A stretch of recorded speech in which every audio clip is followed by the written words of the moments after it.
Okay, Timewyrm Exodus is so much better than Genesis. Like, so much better. After reading Timewyrm Genesis, I didn't have a lot of hope for the rest of the series. That book was messy, weird, and just not what I wanted out of a Seven Doctor story. But Exodus does a great job of continuing the events of Genesis while actually telling a story that feels like it belongs in the Seven Doctor's era. So after the events of Genesis, the Doctor and Ace land in 1950s London, still tracking the timeline. The timeline's been completely rewritten. London is under Nazi control, and in this version of history, Hitler never lost World War II. Yeah, this is full on alternate history mode. The book follows the Doctor and Ace as they try to figure out what changed and how to put time back on track. And honestly, the way this story unfolds is pretty clever. A lot of this book is the Doctor bluffing his way through Nazi territory or manipulating people into thinking he's someone powerful. Early on, he literally convinces people he's a high ranking Nazi general and gets away with it. That quiet menace, the way he walks into a room and instantly controls it with just a few words. It's exactly the kind of stuff we see in stories like Remembrance of the Daleks or The Curse of Fenric. And the pacing, way better. The book is split into clear parts and moves fast. The first section is all about the Doctor and Ace uncovering this twisted version of history, while the Doctor is pretending to be a general. It's fun, intense, and very in character. Then we shift to part 2, where the Doctor and Ace travel back to 1923, before Hitler rose to power. They actually meet a younger Hitler and try to figure out what's gone wrong with his timeline. There's this wild moment where the Doctor helps Hitler and tells him to remember him for later. It's creepy, but it's all a part of the bigger plan. Then there's Ace, who straight up tries to kill Hitler by throwing Nitro 9 at his car. She fails, but the moment after when she breaks down and explains why she tried is so good. She's not just angry, she's sickened by everything she's seen. The propaganda, the cruelty, the hate. Ace's disgust with Nazi ideology is felt throughout every chapter, and it adds a lot of emotional weight to the story. Part 3 jumps forward 16 years. The Doctor and Ace are now involved in Hitler's inner circle, and things are getting weirder. Hitler's having these bizarre psychic outbursts talking about power, rage, and conquering the universe. Turns out there's something seriously wrong with him, more than usual, and the Doctor knows it. The funny thing is, there's this strange deformed man named Quedlida, who seems to know the Doctor. He's a part of Hitler's inner circle and seems to be providing Hitler with some arcane or magical help. So this man kidnaps Ace, forcing the Doctor to go after them and track the location of Quedlida's base. This section is packed. There's manipulation, subterfuge, and a whole lot of tension. Ace is still furious and heartbroken at what she's witnessing, and the Doctor, he's juggling a dozen threads, trying to figure out what's really behind all this. So, here's where things get wild. Spoilers ahead, but the Doctor eventually discovers that Quedlida is pulling a lot of the strings behind the scenes, and then it's revealed Quedlida is the War Chief. Yeah, the War Chief from the War Games. Apparently, after being shot, his body started to regenerate, but without proper medical care, the regeneration went horribly wrong. He became twisted, malformed, and even more dangerous. He eventually allied himself with the warlord's son and saw Hitler's rise to power as a chance to reshape history with their own influence. Suddenly, the alternate timeline from the beginning of the book makes more sense. He actually planned to draw the Doctor there as revenge for thwarting his plans all that long ago. He plans as well to put his mind in the Doctor's body too, leaving the Doctor in his deformed body. After that, things escalate fast. there's a massive shootout between the war chief's private army and the SS.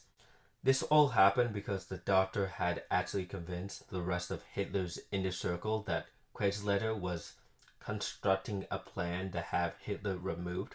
The SS ended up beating the war chief's group because the conditioning the war chief put them through made them no better than mindless soldiers. And then the war chief's soldiers start rising from the dead like zombies. Yeah, it's nuts.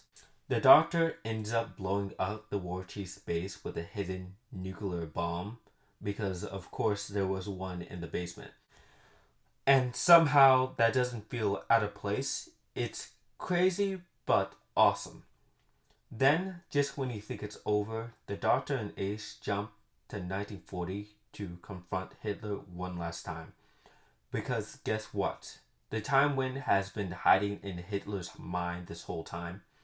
That explains his weird psychic powers and why the war chief was so interested in him in the first place. So yeah, the doctor frees the Time Wind from Hitler's mind. After that, Hitler's basically just a regular crazy man. No more psychic power, no more cosmic influence. And the doctor just looks at him and tells him, now you'll fulfill your destiny. Ace and the doctor leave him behind, and for a moment the doctor's not triumphant. He's worried. Because, yeah, they set the timeline right, but that means World War II still happens. The pain, the suffering, the atrocities, they're all still coming. And the doctor's just standing there thinking about how much he's meddled, and that maybe Ace could disappear any second if time reasserts itself differently. He's shaken. But Ace, she grounds him. She tells him that they did the right thing, that they had to. She convinces him to take her back to 1950s England just to see if the timeline really is fixed. And they arrive in the same cafe from earlier in the book. No Nazi flags, no checkpoint, just a peaceful moment with tea and biscuits. And for once the doctor lets himself relax. Everything's okay. And that's how it ends. Now with the characters, I love how this book writes Ace. She's absolutely disgusted by what she sees, like furious. And she doesn't hold back. She acts without thinking sometimes, which is totally in line with how she is on the show from time to time. But there's also the mix of fire and compassion in her. She hates the evil she's seeing, but she still fights because she cares. And her relationship with the doctor, it's so solid here. There's this unspoken love and trust between them. The doctor even admits that he loves her. Not directly, but in the way he doesn't have to say it. And Ace gets it. That whole moment hits me hard. And for the doctor, he's great in this story. He's hilarious, clever, intense. There are so many moments where he just completely owns a room, manipulating people, coming up with plans that somehow always work. But at the same time, we get these vulnerable scenes where he's doubting himself, where he's scared or overwhelmed. That balance makes him feel so much more real. And you really see how much he cares for Ace. It's honestly beautiful. Now, as for the Time Wind, I don't know how I feel. She spends the whole book stuck in Hitler's head, just screaming into the void, basically trying to get out. And I do love the concept, like being trapped inside the mind of the most infamous dictator in history. That's horrifying and kind of brilliant. But I also kind of wish that she did a bit more. After Genesis built her up as this massive time vortex powered threat, having her sideline for most of the story felt like a letdown. Still, it's a small gripe. The story around her is strong enough that it didn't ruin anything. Overall, this book is just a blast. It's fast paced, full of tension, has some great laughs, and it really makes you think. It plays with history in such a clever way, gives both the Doctor and Ace some of the best character moments, and just feels like the 7th Doctor era turned up to 11. This is an easy 10 out of 10 for me. Thank you so much for watching. If you like to support what I do, you can head over to my Buy Me a Coffee page. Every bit of support really helps. Link is in the description, but even just supporting by leaving a like or a comment goes a long way. I appreciate you all. Have a awesome day or night, depending on where you are. Bye.